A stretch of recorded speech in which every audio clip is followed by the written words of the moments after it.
Commission, Shri Narendra Modi, Prime Minister of the Republic of Bharat, Honorable Ministers, distinguished guests, ladies and gentlemen, good afternoon. I welcome you all to this ceremony where we shall witness exchange of several agreements and MOUs.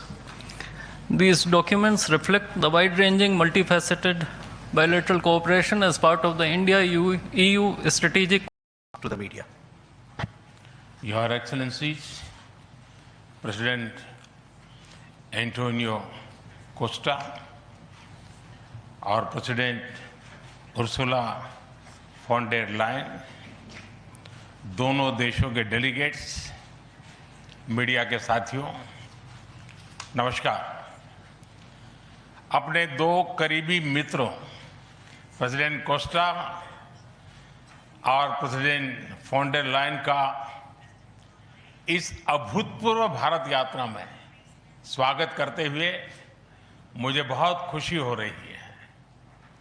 Costa जी अपनी सरल जीवन शैली और समाज के प्रति प्रेम के आधार पर लिस्बन के गांधी के नाम से जाने जाते हैं और उर्सुला जी जर्मनी की पहली महिला रक्षा मंत्री नहीं, यूरोपियन यूनियन कमीशन की भी पहली महिला प्रेसिडेंट बनकर पूरी दुनिया के लिए एक प्रेरणा है।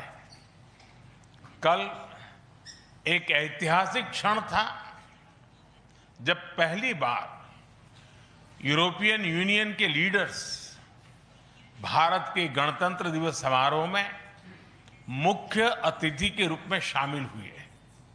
आज एक और ऐतिहासिक अवसर है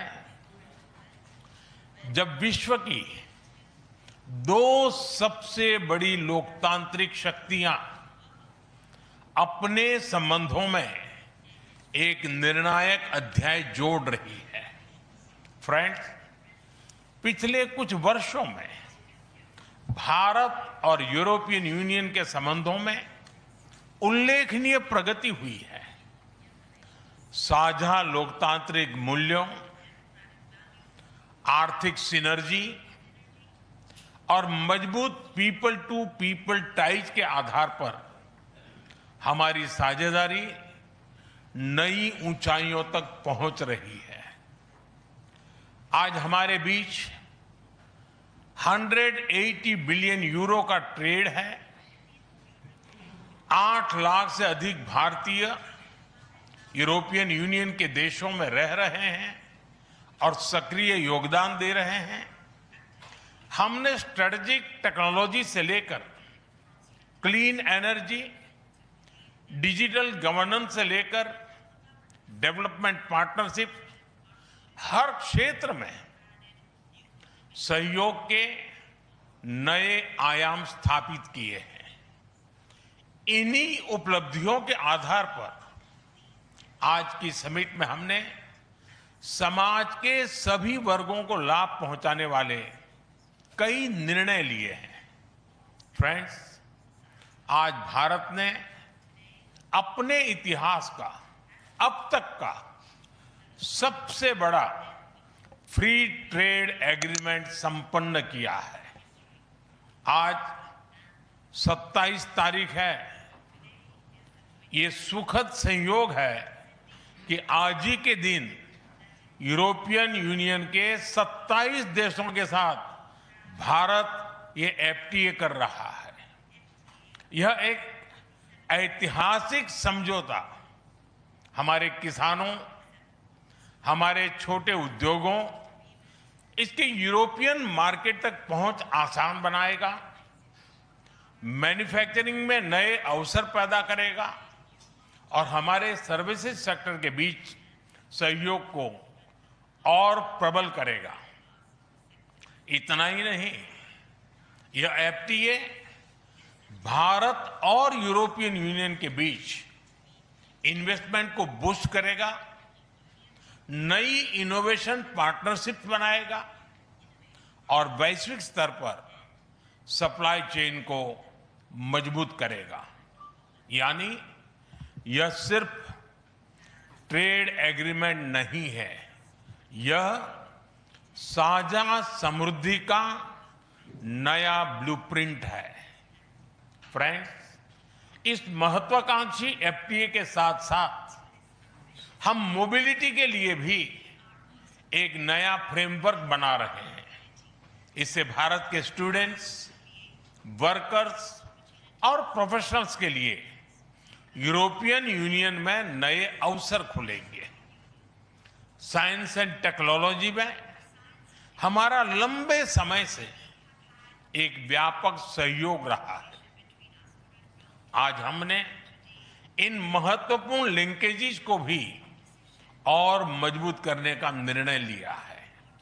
फ्रेंड्स, रक्षा और सुरक्षा सहयोग किसी भी स्ट्रेटेजिक पार्टनरशिप की नींव होती है और आज हम इसे सिक्योरिटी एंड डिफेंस पार्टनरशिप के जरिए औपचारिक रूप दे रहे हैं। इससे काउंटर टेररिज्म, मैरीटाइम और साइबर सिक्योरिटी में हमारी साझेदारी और गहरी होगी। यह रूल्स बेस्ड इंटरनेशनल ऑर्डर के प्रति हमारी साझा प्रतिबद्धता को भी बल देगा। इंडो पैसिफिक क्षेत्र में हमारे सहयोग का दायरा और बढ़ेगा और इसके साथ हमारी डिफेंस कंपनियां को डेवलपमेंट और को प्रोडक्शन के नए अवसर साकार करेगी। फ्रेंड्स, आज की इन उपलब्धियों के आधार पर हम अगले 5 वर्ष के लिए एक और भी एम्बिशियस और होलिस्टिक स्ट्रेटेजिक एजेंडा लॉन्च कर रहे हैं।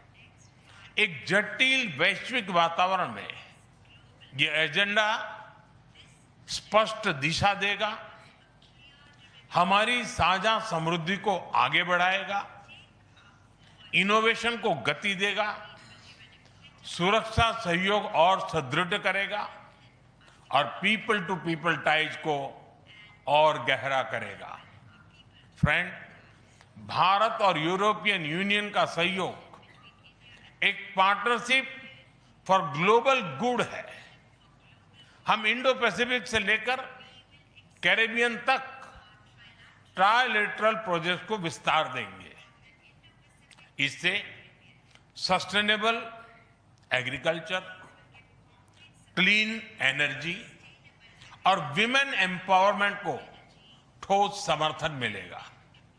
हम साथ मिलकर आईमैक कॉरिडोर को ग्लोबल ट्रेड और सस्टेनेबल डेवलपमेंट की एक प्रमुख कड़ी के रूप में स्थापित करेंगे।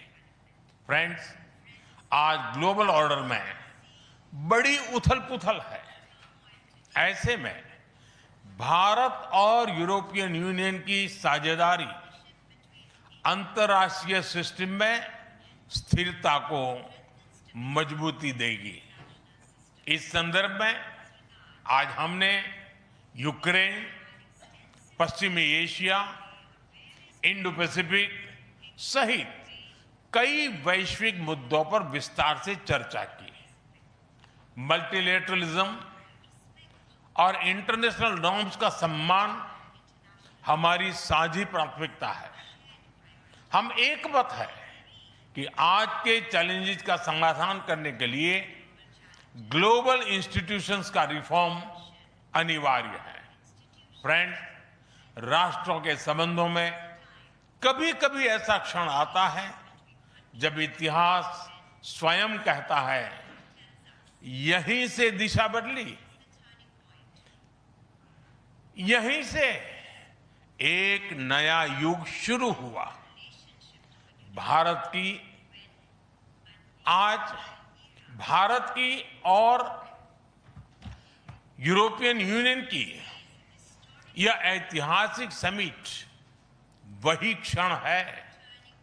मैं एक बार फिर इस अभूतपूर्व यात्रा के लिए, भारत के प्रति आपकी मित्रता के लिए और हमारे साझा भविष्य के प्रति आपकी प्रतिबद्धता के लिए प्रेसिडेंट कोस्टा और प्रेसिडेंट फॉन डेर लायन का हार्दिक धन्यवाद करता हूं। Thank you.